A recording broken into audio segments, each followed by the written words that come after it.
کوئی غلطی ہو جائے تو میری اصلاح کرنا، اور یاد رکھو سچ یہ امانت ہے، جھوٹ یہ خیانت ہے، اور تمہارا کمزور آدمی میرے نزدیک طاقتور ہے، حتیٰ کہ میں اس کا حق اسے دلا دوں انشاءاللہ، اور تمہارا طاقتور شخص میرے نزدیک کمزور ہے، حتیٰ کہ میں اس سے مظلوم کا حق وصول کر لوں انشاءاللہ۔ کیا سنہری باتیں فرماتے ہیں۔ اور سنو، جب کوئی قوم جہاد فی سبیل اللہ سے منہ موڑ لیتی ہے تو اللہ تبارک و تعالیٰ اس قوم کو ذلیل اور رسوا فرما دیتا ہے، اور جس قوم میں بے حیائی عام ہو جائے اللہ تبارک و تعالیٰ ان پر عمومی عذاب نازل فرما دیتا ہے۔ میری اطاعت سنو، میری اطاعت اس وقت تک کرنا۔ لوگوں، مسلمانوں سنو، یہ خلیفہ اول سیدنا عمر ابو بکر صدیق رضی اللہ تعالیٰ، میں اکثر کہا کرتا ہوں، آپ کہاں کھیل رہے ہیں، آپ کہاں گھوم رہے ہیں، کیا پدی کا شوربہ، یہ ہمارا پیر، وہ ہمارا پیر، وہ فلانا علامی، وہ فلانا مولوی، وہ فلانا فلانا فلانا فلانا۔ سیدنا ابو بکر صدیق فرماتے ہیں، لوگوں سنو، اگر میں اللہ اور اس کے رسول کی فرما برداری کرتا رہوں، اطاعت کرتا رہوں تو میری بات ماننا، اور جب میں اللہ اس کے رسول کی نافرمانی کر لوں تو تم پر میری اطاعت واجب اور فرض نہیں۔ یہ ہیں وہ عدل، انصاف، خود کے ساتھ، اللہ کے ساتھ، رسول کے ساتھ، دین اسلام کے ساتھ، عوام کے ساتھ۔ عوام کو اسلام نے غلام بنانے کا حکم نہیں دیا ہے، ہرگز نہیں، بلکہ اگر غلام بننا ہے اور ہم کو اگر بنانا بھی ہے، خود کو بھی بنانا ہے، تو صرف اور صرف یہ انسان غلام ہوگا عرش والے رحمان کا، اور دنیا میں کسی کا غلام بنانا اسلام کا کام بولو نہیں۔ یہ خطبہ مختصرہ جو ہے اپنی عمدگی کے اعتبار سے شاندار اسلامی خطبات میں شمار کیا جاتا ہے۔ اس خطبے میں سیدنا ابو بکر صدیق نے جو باتیں اپنی رعایا سے کی ہیں ان کی تفصیلات کا وقت نہیں ہے، لیکن میرے عزیزو، اس میں عدل اور انصاف، ایک حاکم، ایک حکمران کس طرح سے لینے کی ہمت اور جرت، اور کہتا ہے اور وہ یہ کہتا ہے کہ تم میں کمزور آدمی میرے نزدیک وہ ہے، وہ کمزور آدمی طاقتور ہے، کمزور آدمی طاقتور ہے، یہاں تک کہ اس کا حق اسے دلا دوں۔ اللہ۔ اور آج تو عالم یہ ہے کہ اگر میں ان الفاظ کی اور ان نقاط کی اگر میں تشریحات کروں تو اس کے لیے بہرحال یہی سیدنا ابو بکر صدیق رضی اللہ تعالیٰ عنہ ہوں، سیدنا فاروق اعظم ہوں، سیدنا عثمان غنی ہوں، سیدنا علی مرتضیٰ رضوان اللہ تعالیٰ علیہ اجمعین ہوں، اور دیگر یہی خلفائے راشدین کے نام سے یاد کیے جاتے ہیں۔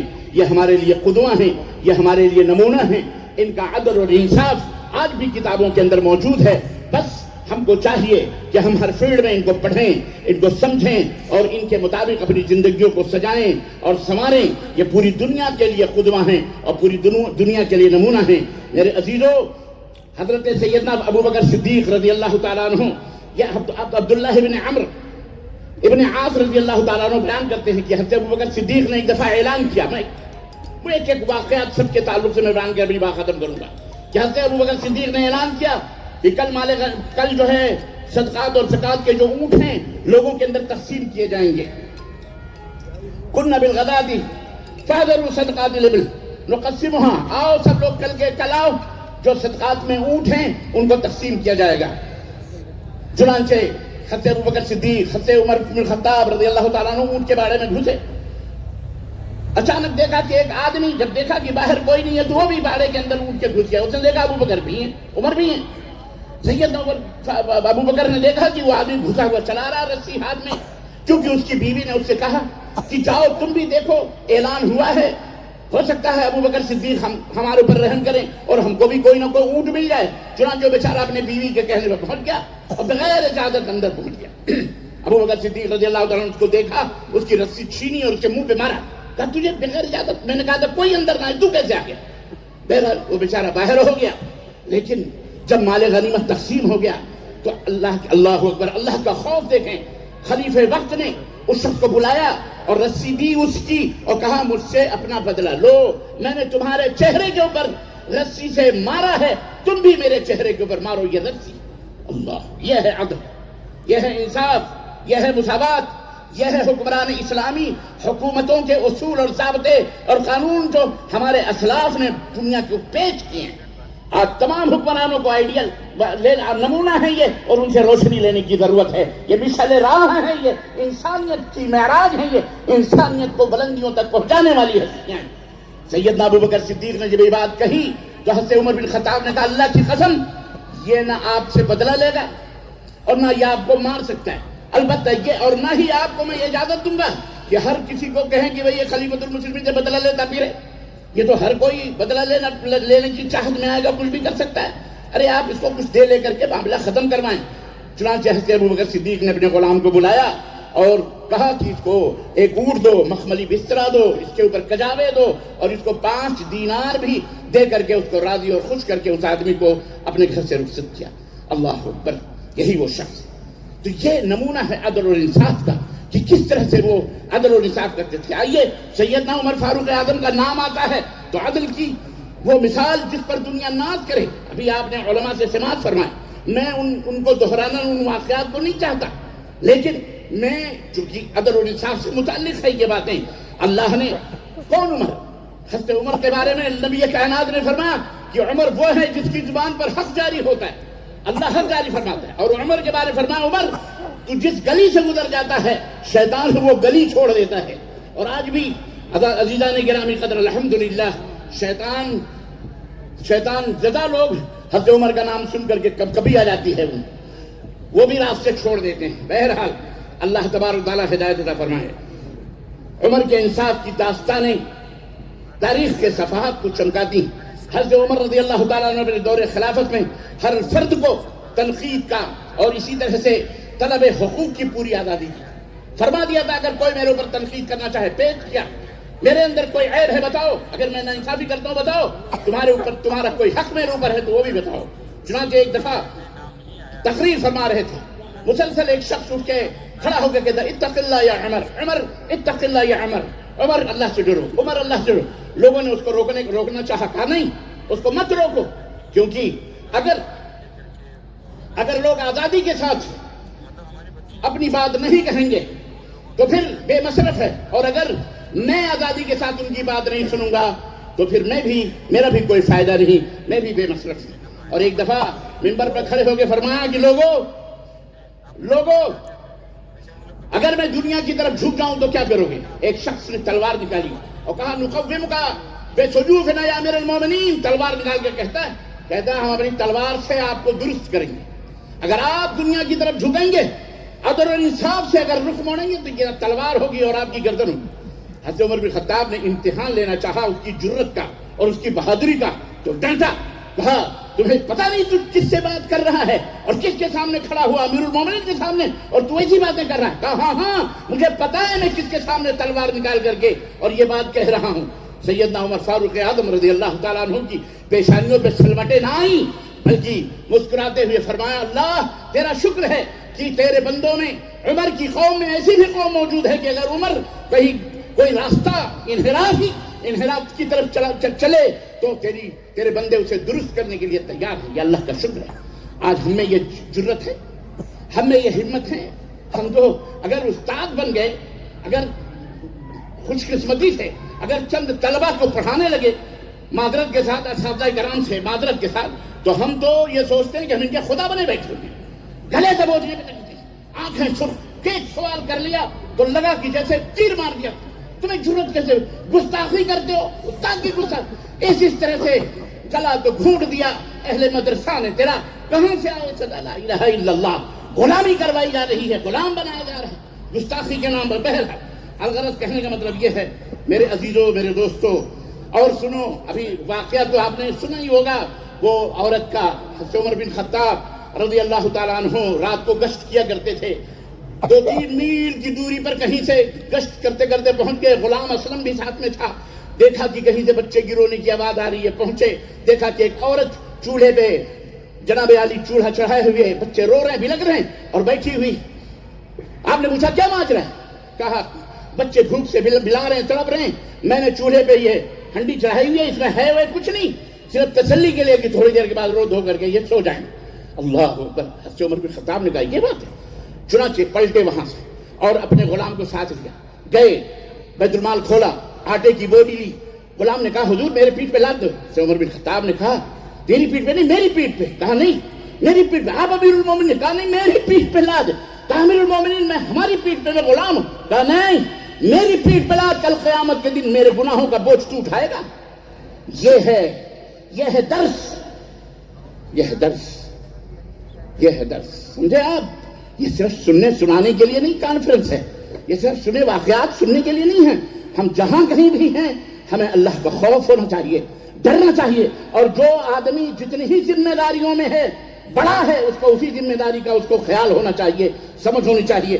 بہرحال پیٹھ پر اپنے لاد کر گئے اور جناب والی عورت کو دیا، اس نے آٹے گوندھے، خود چولہا پھونکا۔ غلام اسلم کہتا ہے کہ میں نے ابو عمر فاروق اعظم کے داڑھیوں کے بیچ سے دھوئیں اٹھتے ہوئے دیکھے، پھونکے، اور جب کھانا تیار ہوا بچوں کو کھلایا، بچے ہنسنے لگے، ان کے ساتھ بھی ہنسنے لگے، کہنے لگے اب عمر کو نیند آ جائے گی انشاءاللہ تعالی۔ تو اس عورت نے کہا آپ کا بہت بہت شکریہ، آپ ہیں جو حکومت الہیہ یا جو اسلامی حکومت کے سربراہ بننے کے لائق ہیں۔ عورت نے تعریف کی، آپ ہیں جو آپ سربراہ بننے کے لائق ہیں، حاکم بننے کے لائق آپ ہیں۔ اسے کیا معلوم تھا کہ یہ وہ شخص جو آیا ہے یہی امیر المومنین ہے، یہی عمر فاروق اعظم ہے، جس کا یہ دعویٰ ہے کہ اگر فرات کے ساحل پر کتا بھی اگر بھوکا مر گیا تو کل اللہ تبارک تعالیٰ مجھ سے پوچھے گا عمر وہ کتا پیاسا کیوں مر گیا، بھوکا کیوں مر گیا۔ جو یہ اپنی ذمہ داری سمجھتا ہے، اے جماعت کے ذمہ داروں، اے اپنی جمعیتوں کے ذمہ داروں، میں حکومت سے نہیں، اپنی جماعت ہے، ہماری ایک چھوٹی سی حکومت ہے۔ کبھی تم نے کبھی کسی جیل میں رہنے والے بندے کے گھر کا دروازہ کھٹکھٹایا؟ کبھی پوچھا تم نے کہ ہمارے کتنے لوگ جیلوں کی سلاخوں کے پیچھے ہیں، ہم میں کتنے لوگ بھوکے ہیں، ہم میں کتنے لوگ گھروں میں چولہے جلتے ہیں، کتنے لوگوں کی ضرورتیں، کتنے لوگوں کے پاس 2-2 5-5 ہزار کی فائلیں کورٹ و کچہریوں تک بند ہیں، نہیں پہنچ پاتی ہیں، کتنے لوگ اپنے بچوں کے لیے بلکتے روتے ہیں۔ ہم نے کبھی پوچھا سوچا؟ یہ سب ہماری ذمہ داریاں۔ کشمکش وقت، کشمکش اٹھک بیٹھک ہمیں بتا رہی ہے کہ وقت بالکل کم ہے، اور موضوع بہرحال حضرت عثمان غنی کو کیا بتائیں ہم، اللہ اکبر، جس کے بارے میں اللہ کے نبی فرشتے حیا کرتے ہیں۔ ان کے عدل و انصاف کا عالم یہ تھا کہ دیکھا کہ مسلمان پیاسے مر رہے ہیں اور وہ یہودی پورے کنویں کے اوپر قبضہ کر کے بیٹھا ہوا۔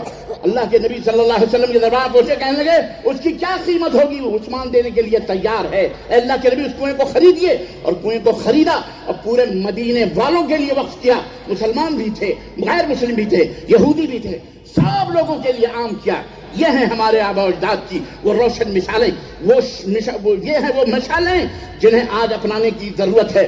چند دنوں کی حکمرانی کیا مل گئی، ہم نے چند ادرک کے یا ہلدی کے گانٹھ کیا مل گئے، ہم نے پنساری کی دکان کھول کے بیٹھی، ہم نے سوچا ہمیشہ ہمیں یہیں رہیں گے، ایک دن کٹو گے پٹو گے اور کوئی وہاں بچانے والا نہیں ہوگا۔ آئیے حضرت علی بن ابی طالب کے دربار میں لے کے چلو، کیا بات ہے، عدل و انصاف کا پیکر، اللہ اکبر، جس سے حضرت سیدنا فاروق اعظم بھی عدل و انصاف سمجھتے تھے۔ اور ایک عورت تھی، حاملہ تھی، اس کو اوپر حکم لگا دیا گیا کہ اس کو زنا کے جرم میں اس کو رجم کر دیا جائے۔ سیدنا علی بن ابی طالب تک کی خبر پہنچی، کہا وہ حاملہ ہے اور اسلام نے حمل والی عورت کو رجم کرنے سے منع کیا ہے جب تک کہ وہ بچہ نہ دے دے۔ سید عمر نے کہا اچھی بات ہے، خلاص اپنے فیصلے کو واپس لیا۔ یہ ہیں وہ شیر و شکر خلفائے راشدین۔ اللہ اکبر، عزیزان گرامی، بہرحال داستان تو بہت ہیں، لیکن یہ وہ اخلاق عالیہ ہیں جن کی مثال کسی قوم کے بڑے بڑے عابدوں میں، پارساؤں میں، علاماؤں میں ہمیں نہیں مل سکتی ہے۔ اور جہاں بانی اور حکمرانی کے باب میں خلفائے راشدین نے جو احتیاطیں برتی ہیں، جس طرح قوم کو راحت پہنچائی ہے، اس کی نظیر اور اس کی مثال کسی دوسری قوم کے اندر موجود نہیں ہے۔ باطل کی قوت اور مسلمانوں کی مجرمانہ مسلسل غفلت نے لوگوں کے لیے طرح طرح کی زبان درازیوں کا یہ موقع دیا ہے، یہ ہماری کمزوری ہے۔ لیکن ہر انصاف پسند اور حق دیگر یہ فیصلہ کر سکتا ہے ان واقعات اور آیات اور احادیث اور قرآن کی روشنی میں کہ اسلام نے اپنے ماننے والوں کو بلکہ نہ ماننے والوں کے ساتھ بھی کتنا بہترین سلوک کیا ہے۔ محترم حضرات، آخر میں آج دنیا انسانیت انصاف اور عدل کے لیے ترس رہی ہے۔ قومیں ترقی کے باوجود سکون سے محروم ہیں۔ اگر ہم واقعی امت محمدیہ کہلانا چاہتے ہیں اور واقعی ہمیں خلفائے راشدین سے محبت ہے تو ہمیں خلفائے راشدین کے انصاف کو اپنی حکمرانی، اپنے اداروں، اپنی جماعتوں، جمعیتوں، اپنے گھروں اور اپنے دکانوں، اپنے مکانوں، حتیٰ کہ اپنے بیوی اور بچوں میں واپس لانا پڑے گا۔ یہی وہ مشعل راہ ہے جو خلفائے راشدین نے اپنے کردار سے جلائی ہے، تاکہ انسانیت قیامت تک روشنی پاتی رہے۔ ہمیں اللہ سے آخر میں ہم دعا کرتے ہیں کہ اے اللہ ہمیں بھی وہی عدل اور وہی انصاف عطا فرما جو تیرے پسندیدہ بندوں کو حاصل تھا۔ ہمیں وہ حکمران اور ہمیں وہ حاکم عادل عطا فرما، جو ہمیں وہ عادل حاکم عطا فرما، وہ حکمران عطا فرما، وہ استاد عطا فرما، وہ عمرہ عطا فرما، وہ باپ عطا فرما، وہ ماں عطا فرما، جو ہمیں بہترین انسان بنائے اور جو بہترین انسان بنا کر اس دنیا کے لیے ہم سے خیر و بھلائی کا کام لے۔ اے اللہ ہم تجھ سے دعا کرتے ہیں کہ اللہ ہم جہاں بھی رہیں امن و سلامتی سے رہیں۔ اللہ تمام لوگوں کو امن و سلامتی عطا فرما، ہمیں اپنے وطن میں امن و سلامتی عطا فرما، اور اللہ تبارک تعالیٰ ہر ظلم اور ہر زیادتی اور ہر تعدی سے اللہ ہم سب کی حفاظت فرمائے، اور ہم سب کو اللہ مل جل کر رہنے کی، قرآن و سنت پر عمل کرنے کی توفیق عطا فرمائے۔ آمین یا رب العالمین۔ وصلی اللہ علی نبینا محمد وعلی آلہ وصحبہ اجمعین، والسلام علیکم ورحمۃ اللہ وبرکاتہ۔ جزاکم اللہ